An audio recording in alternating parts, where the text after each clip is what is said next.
Assalamualaikum warahmatullahi wabarakatuh. Perkenalkan, nama Bunda Nur. Hari ini Bunda akan bercerita tentang kisah seekor kura-kura kecil yang ingin berlari seperti cita. Menurut kalian, kura-kura itu bisa berlari dengan cepat seperti cita tidak ya? Nah, daripada kalian penasaran, yuk simak cerita Bunda berikut ini. Pada suatu hari, di pesisir pantai ada segerombol kura-kura tengah berjalan. Tiba-tiba seekor kura-kura kecil itu berjalan memisahkan diri dari rombongan.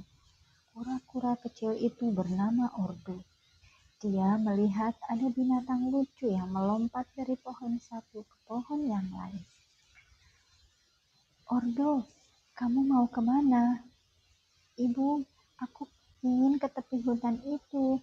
Di sana ada binatang yang sangat lucu. Ia bisa melompat-lompat. Boleh, tapi ingat, jangan terlalu masuk jauh ke dalam hutan.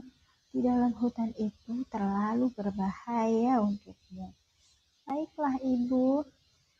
Kura-kura kecil pun itu pergi masuk ke dalam hutan. Tanpa disadari, binatang yang melompat-lompat itu semakin jauh. Ordo pun mengikuti hingga ia kehilangan jejak. Kemana perginya binatang kecil itu? Kenapa cepat sekali? Di tengah Ordo menyusuri hutan mencari binatang itu, tiba-tiba segerombolan penghuni hutan berlari-lari. Ia pun tertendang hingga jatuh ke tepi. Ordo ketakutan. Ia menyembunyikan kepalanya di balik tempurungnya. Di tengah rasa takutnya, tiba-tiba ada seekor macan tutul kecil yang mengetuk-ngetuk tempurungnya. Hai kura-kura kecil, kamu sedang apa sembunyi di situ? Ordo pun menampakkan sedikit kepalanya. Kak, kamu siapa? Ordo sedikit ketakutan karena binatang yang ada di depannya mirip dengan binatang yang tadi berlari begitu cepat. Jangan takut, aku tidak akan mengganggumu. Aku hanya ingin bermain. Aku bosan di hutan sini sendirian, tidak ada teman. Bermain? Mungkinkah binatang itu bisa menunjukkan jalan untukku menemukan binatang kecil tadi?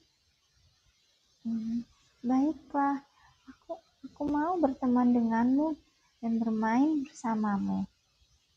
Keduanya pun berjalan.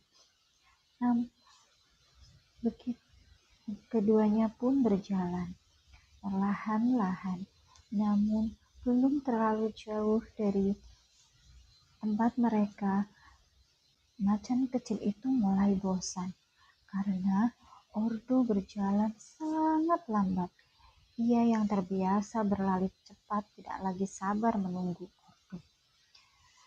Ordo, kamu bisa tidak berjalan lebih cepat sedikit? Kamu lambat sekali. Kalau kamu terlalu lambat, kapan kita bisa sampai? Aku tidak bisa, ini sudah cepat menurutku. Lagian, untuk apa sih kamu bawa-bawa rumah di atas punggungmu itu? Kenapa tidak kamu tinggal saja? Tinggal? Iya, kalau kamu tinggal, kamu bisa berlari sepertiku. Tapi ini tidak bisa. Dia menyatu dengan tubuhku. Coba saja, dasar payah. Aku pergi dulu lah. Cita itu pun pergi berlari meninggalkan Ordo sendirian. Ordo pun kembali sendiri. Ia pun takut. Ia kembali memasukkan kepalanya ke dalam tempurung dan merenung. Hari semakin beranjak sore, namun kura-kura kecil itu belum juga kembali. Ibunya di rumah sudah sangat khawatir menunggu kepulangan Ordo. Ibu, kamu di mana? Aku tidak bisa menemukan binatang itu. Ibu, maafkan aku. Di tengah rasa takut karena ia sendirian tidak bisa bertemu dengan ibunya, Ordo mulai terpikirkan apa yang dikatakan Sita tadi. Bagaimana kalau ia melepas tempurungnya? Mungkin dia bisa berlari dengan cepat. Aku akan mencoba apa yang Sita katakan.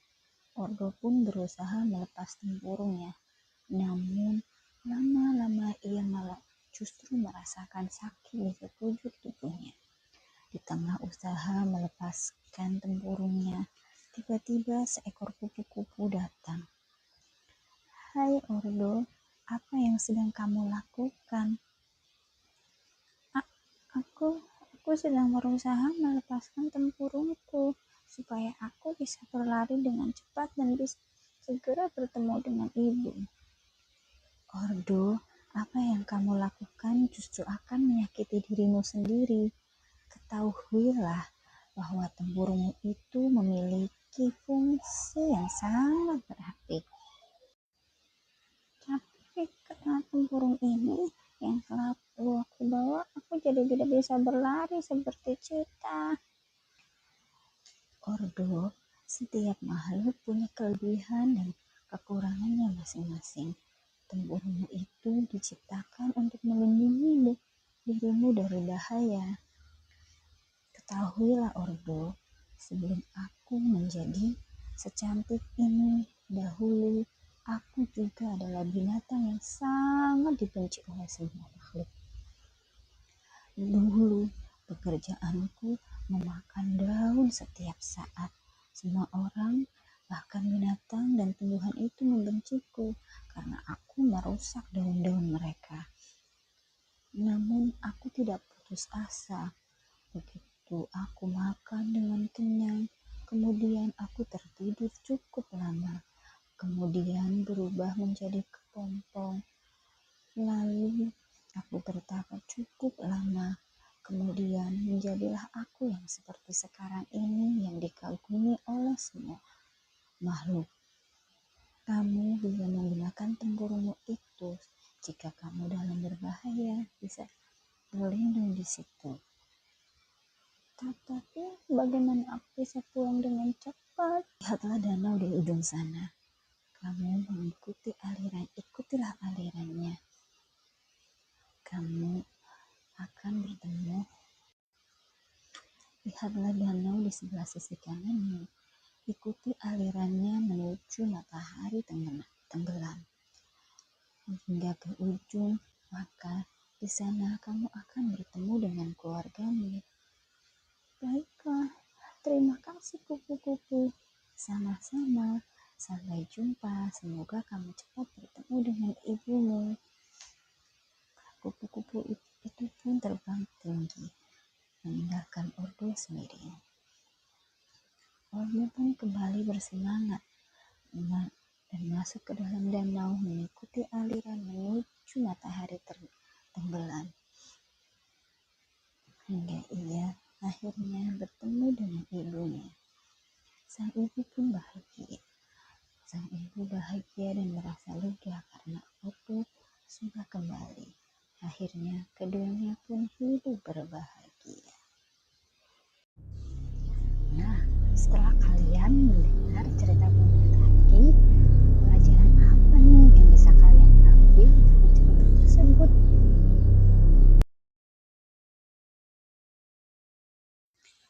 Nah, betul sekali itu tadi pelajaran yang bisa kita ambil dari kisah kura-kura dan juga macan tutul. Sekian cerita dari Bunda. Sampai jumpa di cerita selanjutnya. Dadah.